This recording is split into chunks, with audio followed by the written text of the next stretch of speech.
l'appelle Abraham. En langue arabe, on dit Ibrahim. Il a une place primordiale dans le Coran parce que, tout d'abord, on l'appelle le père des prophètes, et ce dans toutes les religions. Et même dans la religion de l'islam, on trouve certains textes qui l'évoquent comme étant le père des prophètes. Parce que quand on regarde la généalogie des derniers prophètes et des prophètes les plus importants, qui sont après Ibrahim, on trouve que ce sont justement ses enfants, en passant par Ismaël, par Isaac, par Jacob, Yacoub, par Youssouf alayhi salam, Joseph, et on descend en dessous de Ismaël. Donc on a ceux qu'on appelle les Arabes, et dans la lignée des Arabes, on trouve Mohammed sallallahu alayhi wa sallam. Et Ibrahim, ce qui est intéressant dans la vie du prophète Ibrahim alayhi salam, c'est que tout d'abord on l'appelle l'ami proche de Dieu dans le Coran. On l'appelle l'ami proche de Dieu. Pourquoi donc? Car toute sa vie a été sacrifice.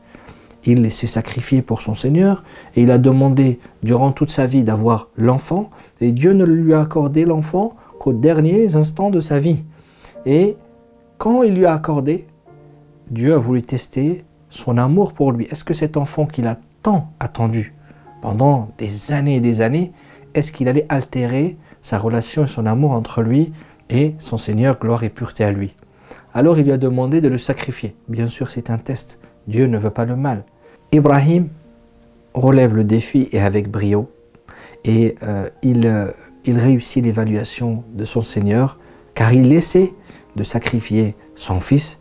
Et Dieu lui a donné comme offrande ce mouton gracieux et magnifique. Et ce mouton magnifique et gracieux, c'est lui qu'on retrouve dans une des fêtes de l'islam et des musulmans.